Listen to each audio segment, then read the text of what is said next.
Music Business, What Is This? Is a podcast that focuses on the ever-changing music industry and presents issues and concerns that the average and above average musician has or will encounter. Hey y'all, I'm Jeremiah Hunt. And I'm Richard Johnson. Right now we're doing Music Business. What is this? And today we're going to talk about how do you negotiate a fee for a gig? Negotiation. Everybody loves that word, but hates that word. It's like a double-edged sword. It's like, ooh, money's involved or something's involved. But now I've got to deal with someone else that wants the opposite. Exactly. Now, the term negotiation refers to a strategic discussion intended to resolve an issue in a way that both parties find acceptable. Negotiations involve give and take, which means one or both parties will usually need to make some concessions. Okay, so let's break this definition apart, right? Because most people think negotiation is, I got to get what I want. Yes, you do. But you also have to think about the other person. Yes, they want to get what they want too, but it may not be necessarily for them. They may be negotiating for a company or a family member or someone else. Okay, so in this term, negotiation, first of all, it says it's a strategic discussion. Strategic, right? One of the things I've learned in doing my homework for this podcast is some of the best negotiators are always negotiating. So let's start there. Let's go back to our trusty plumber metaphor. Yes. Let's call him Fred. Fred. Yeah, Fred the plumber. So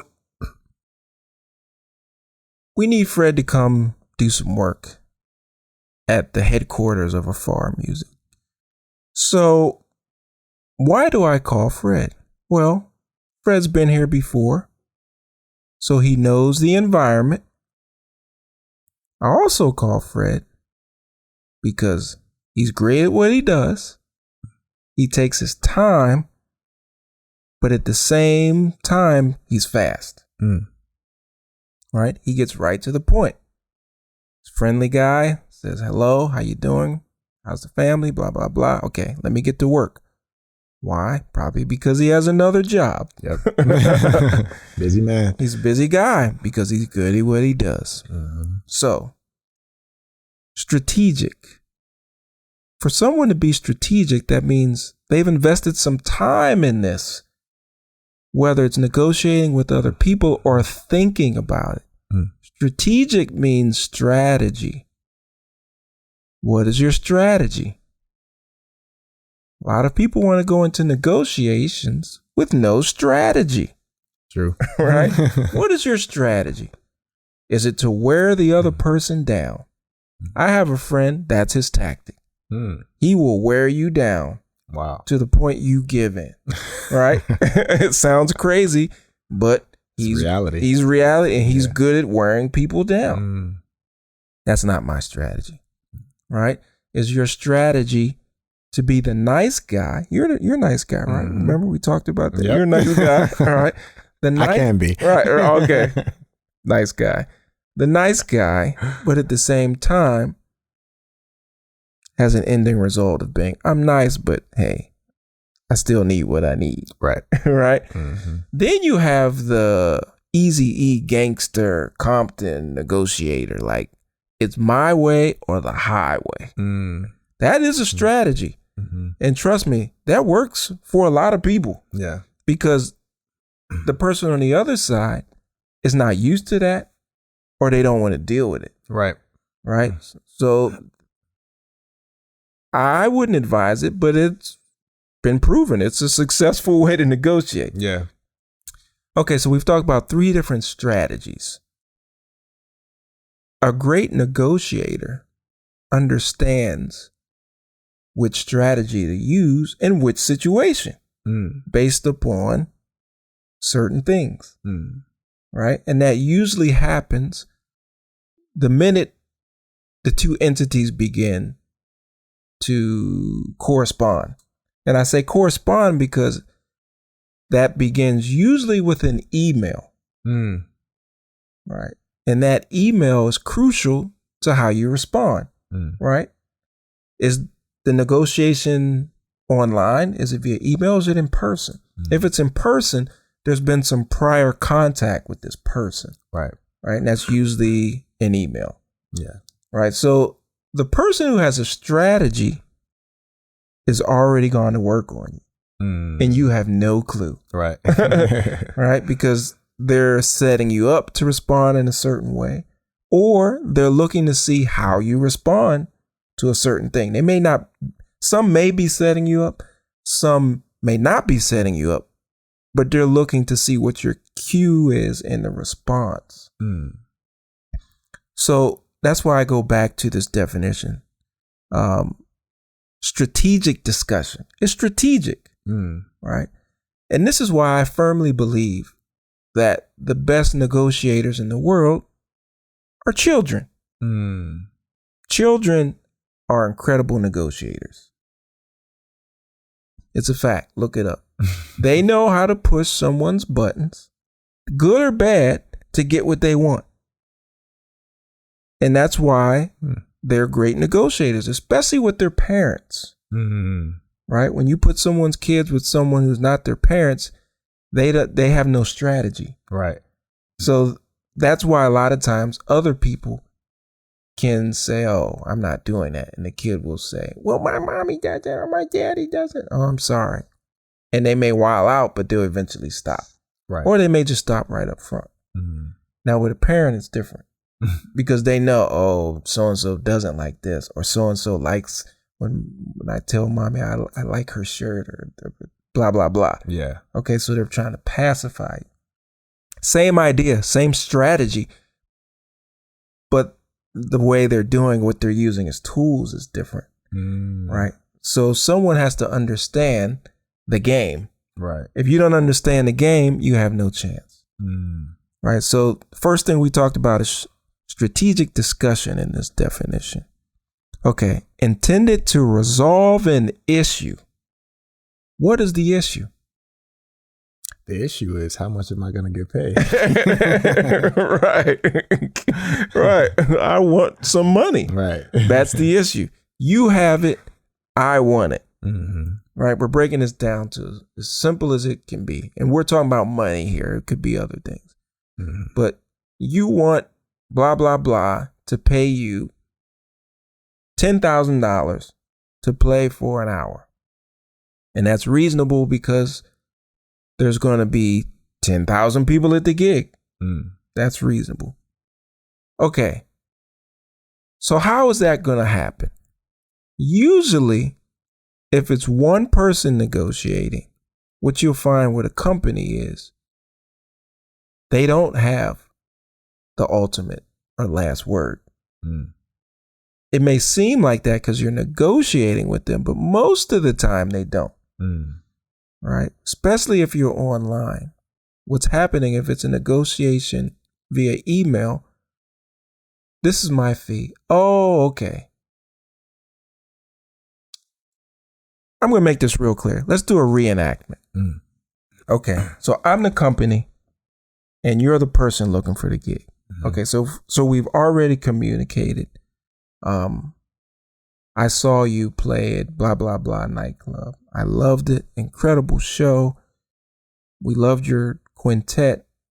We bought 3 CDs, one for me, one for my kids, and one for my boss. Now we'd like to have you play at our summer retreat. Okay. And it's 3 hours away. We'd like you to come down and play. 1 hour's enough for our company. Okay, so we're in a negotiation. I say, hey, glad you're here. Glad to meet you. My name is, I don't know, Michael Fred. I don't know, Michael Wilbert. Okay, glad you can make it here. I know we don't have a lot of time. We've only got 15 minutes. But I wanted to talk about the terms for your gig. We went through everything via email. Looks good. But we need to talk about the price. I know it came up in the email and we couldn't address it right then because I had to talk to my boss about this number. So the number you gave me of $10,000 was a bit above our range, what we're expecting to pay. We're expecting to pay $7,200. Do you think you could work with that? I would then say, well, could we meet in the middle? And can we make it $8,500? Okay. And a per diem. Okay. Or food. You know, okay. Free meals, free parking, or whatever have you. I like to bring in other elements of the gig. Okay, so $8,500 parking, some meals. Okay. I think that's reasonable. I'm gonna have to check on that, but I'll get back to you and let you know. Okay. So let's say that's the end of that discussion, right? You leave. Remember, the gig's 3 hours away. You came in person. So now you have to drive 3 hours back. In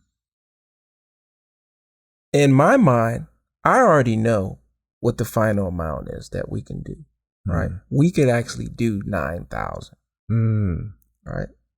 And the event has free food and we have unlimited parking. So I come back and respond to you. No problem. Terms, send you an email. You're happy. I'm happy. Done deal. Was that a good negotiation? I think it was. Okay. Yeah. And explain to me why. Well, I think that on my side, this is, I think the 10,000 would be a little bit above. We didn't establish what the 10,000 would be as far as like where we would settle, but that was the asking price. But for me, the 10,000 would be, you know, a little bit above what I would settle for. So I would probably settle for, let's say, 7,000. Okay. So with me going up to 8,500, I would say that's meeting in the middle. Okay. Yes. I'm not debating that at all. So your mindset, I would have taken 7. I got 85. We're good. Because the number I threw out at first was so excessive. If I would have got that, amazing, but it doesn't make a difference. I mean, right. Okay.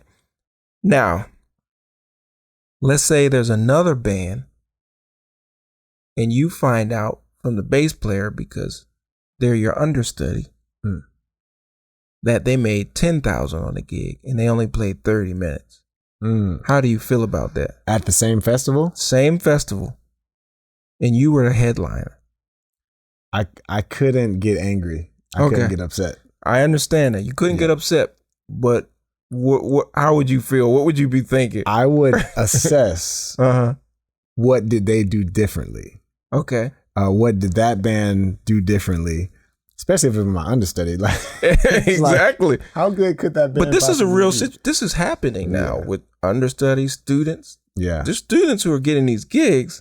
Yeah. People are like, wait a minute. Yeah. You know, because they know how to negotiate and they know how to, they know the business side of it. Yeah. Right. So at the end, you said you wouldn't be mad or upset, but it would obviously make you think like, oh, it would trigger a little bit like, of a response. Yeah. Okay. Now, would you feel funny toward the person you were negotiating with? No, I can't say I would. Okay, because they're going to be at the festival. They're going to come up, smile at you, and say, "Great to have you. We love you. Yeah, awesome."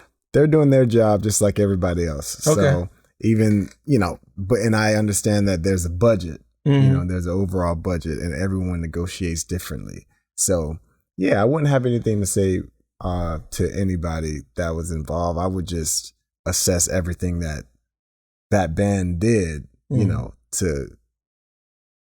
So when you say assess that, does that mean, are you going to ask them questions, or how would you do that? Would you go and ask the person you negotiated with, or? I mean, because the assessment can't be a blind assessment. You have to find out some information. Yeah, I would just assess how good is this band? What are they bringing to the table? So your assessment Does that have anything is to do? looking at the group and their value, not the actual negotiation. I guess that's where my mind would go. Right. Yeah. And that's what I wanted to bring out. Assessment of value is different than the actual negotiation. I was reading this article the other day about a guy. He has this car for 30 years in his garage. His daughter turns 25. He gives it to her. Been in a car she's seen as old as 30. He says, go sell this car. She goes to the first group of people. They're like, oh, nobody wants this old thing. They don't really look at it and check it out. Tells her dad, let's try this group. Goes to a different group. They look at it and they say, okay, we'll buy it for $6,000. It's 30 years old. She goes back and says, they only want $6,000 for it. He says, go to this other group of people. They ask for the model number, the name, the year it was created, how long it's been sitting there, what it's been covered with. Has it been inside? Has it been outside? How many owners did it have? And she tells them. They get back to her 2 days later and they offer $250,000 for it. Come to find out, this car is a DeLorean that was never touched or flown and is in perfect condition. It was just dusty and covered up. Wow. So let's just talk a little bit about the example in comparison to the negotiation. The negotiation for her was, look at what I have. What do you think it's valued? For people who didn't really understand the value of what it is, in comparison to taking it to another set of people and saying, okay, who understood and gave her over the top with that value. So I only bring that up because there's the value or worth, which can change according to who's listening and who's there. And then there's, okay, the piece of equipment or music of what it is. And this negotiation is where that is actually established. So when someone's negotiating, one of the things they have to consider, of course, everyone's going to say, oh, I value my group. It's blah, blah, blah. It's excellent. Yes, that's all personal. But you have to remove yourself from the situation and see how other people value it. Because when you see how other people value it, your product is what they're buying, right? And you have to figure out how to sell it to them. And if they're not valuing it, why is it? So when we talk about that assessment, I question that, not in a negative way, because everyone sees things differently. We want to know, what are we assessing? Okay, you're assessing not the negotiation, but is this other band better than I am? And I think that's what most people do. Yeah. But in reality, the negotiator is not concerned with any of that. You're right.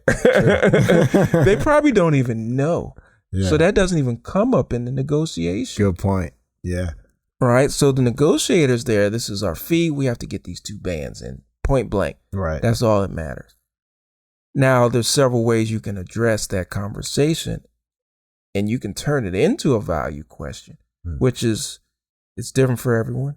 So what they value may be different. They may like a rock band or a jazz band. Right. But that puts them in an area where you are the one who is the expert. And they can respect it or not, but that puts the ball in your court. Right? So knowing, okay, are we the only band here? There's another band. Who are they? Okay. My value is worth more than the other band. We've been around longer. This is what we've done, blah, blah, blah. And it's not even about knowing what they're getting. It's really about that number that you suggested. Now, you may get it, you may not. But if that doesn't come into the conversation, you probably didn't get the most out of the negotiation. And the negotiation can go several different ways. Time-wise, you driving down 3 hours, really, you do want to meet in person, but is that worth it? You want to make sure you're going to get your money out of that drive and going down and back. Yeah. So you want to consider those things. Is this something that could have been handled via email? Is it a situation where it could have been a yay or nay on it immediately? Or there's several things that come into a negotiation. Yeah. But I wanted to do a little bit of this reenactment just because I wanted to show other elements people should consider. Yeah. At the end of the day, it doesn't necessarily mean the number's going to change. Right. But at least you walk away knowing, okay, I tried blah, blah, blah. Maybe I need to assess how I tried it, but I did bring it up. Mm-hmm. If it's not even a question on the table, then you've lost something. We don't know what it is. It may be 50 cents. Right. It may be $5,000. But that's money in your pocket that they have. Yeah. Most of these companies, they have budgets. They plan this stuff all year. So if they don't use it, they're going to use it on something else. They're going to put it on that sound man. Yeah. Because trust me, he's going to negotiate. And most of them are pretty firm. Yeah. And that's what most people realize with musicians, there's some negotiation power. If you go to a sound crew, this is our fee, this is our rate. Okay, at the end of the discussion, and they usually get it. It's just what it is. Yeah. So that's our 2 cents. Yeah. And I say 2 cents because it's a negotiation. Yeah. On negotiating. So hopefully you guys have learned something today. It's been a pleasure for us as always. You can find us on Spotify, iTunes, SoundCloud. Check us out. And remember, this is Music Business. What is this? That's Jeremiah Hunt. That's Richard And Johnson. we'll see you later. Peace.